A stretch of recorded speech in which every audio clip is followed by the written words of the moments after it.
আসসালামু আলাইকুম। আমি আজকে আপনাদের সাথে শেয়ার করব আমি কীভাবে কাঁচা আমের টক ঝাল মিষ্টি আচার বানাই। সামনে কুরবানি ঈদ, চাইলে আপনিও এইভাবে আচার বানিয়ে রাখতে পারেন। এভাবে আচার বানিয়ে রাখলে সারা বছর খাওয়া যায়। আচার বানানোর জন্য এখানে আমি 1.5 কেজি আম কেটে নিয়েছি। প্রতিটা আম আমি 8 টুকরা করে কেটে নিয়েছি। আমগুলো কেটে ভালো করে শুকিয়ে এবার আমি একটু মরিচের গুঁড়া এবং হলুদের গুঁড়া দিয়ে মাখিয়ে নিব। এভাবে মাখিয়ে ফ্যানের নিচে দিয়ে রাখলে হবে, অথবা বারান্দায় রোদ থাকলে অথবা ছাদে দিতে পারলে ভালো। যে কোনো আচারে একটু রোদ লাগাতে পারলে ভালো। আমার বারান্দায় হালকা রোদ আসে দুপুরবেলা, এই জন্য আমি বারান্দায় দিয়ে রাখবো যতক্ষণ রোদ থাকে, তারপর আমি আচারটা বানিয়ে নিব।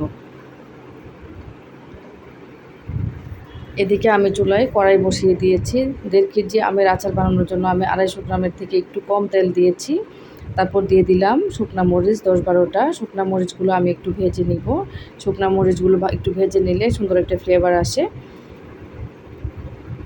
শুকনো মরিচটা ভাজা হয়েছে, এবার আমি দিয়ে দিব আস্তা 5 ফোড়ন। আস্ত 5 ফোড়নটা দিলেও ভালো, খাওয়ার সময় খেতে ভালো লাগে আস্তা 5 ফোড়নটা। শুকনো মরিচ এবং আস্ত 5 ফোড়নটা একটু ভালো করে ভেজে নিয়ে এবার দিয়ে দিচ্ছি আমি রসুনের কোয়া। এগুলো দেশি রসুনের কোয়াটা আমি নিয়েছি। আচারে দেশি রসুনের কোয়াটা দিতে পারলে ভালো লাগে। এবার দিয়ে দিচ্ছি বাটা রসুন 2 চামচ, আদা বাটা 2 চামচ, তারপর দিয়ে দিচ্ছি সরিষা বাটা 2 চামচ।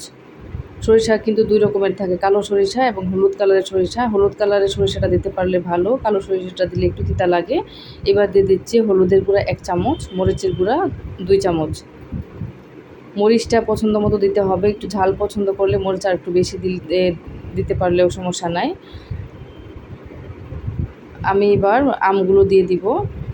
আমগুলো রোদে দেওয়ার জন্য একটু শুকিয়েছি, একটু শুকিয়ে নিতে পারলে ভালো। এবার দিয়ে দিচ্ছি চিনি। চিনিটাও যার যার পছন্দ মতো দিতে হবে। আমি একটু কম দিয়েছি চিনি, যেহেতু আমি টক ঝাল মিষ্টি আচার বানাবো, এই জন্য চিনিটা বেশি পরিমাণে দিই নাই। সবগুলো দিয়ে আমি একটু আবারও নেড়ে চেড়ে নিচ্ছি। এবার দিয়ে দিচ্ছি গুঁড়া করা 5 ফোড়ন। গুঁড়া করা 5 ফোড়নটা একটু শেষের দিকে দিলে ভালো, তাহলে ফ্লেভারটা ঠিক থাকে। এবার দিয়ে দিচ্ছি লবণ।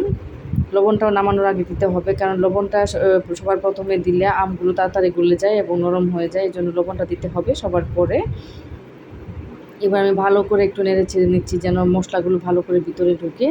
নামানোর আগে আমি ভিনেগারটা দিয়ে দিচ্ছি। ভিনেগারটা অবশ্যই দিতে হবে। ভিনেগার দিলে আচারটা অনেক দিন ভালো থাকে, 1 বছর ভালো থাকবে। ফ্রিজে রাখতে হবে না। আমি সবসময় আচার বাইরে রেখে খাওয়ার চেষ্টা করি, ফ্রিজে আমি আচার কোনো সময় রাখি না। আমার আচারটা হয়েছে আলহামদুলিল্লাহ, সিদ্ধ হয়েছে সুন্দর করে। এবার আমি একটা প্লেটে নিয়ে নিচ্ছি দেখানোর জন্য। আচারটা দেখতে যেরকম সুন্দর হয়েছিল, খেতে অনেক মজা হয়েছিল। এই আচারটা বানিয়ে চাইলে সারা বছর রাখতে পারেন। ভাত, পোলাও অথবা খিচুড়ির সাথে খেতে এই আচারটা অনেক ভালো লাগে। আমার পরিবারের সবাই এই আচারটা অনেক পছন্দ করে। আমি প্রতি বছরই আচারটা বানাই। আশা করছি আপনাদেরও ভালো লেগেছে। সবাই ভালো থাকবেন। আসসালামু আলাইকুম।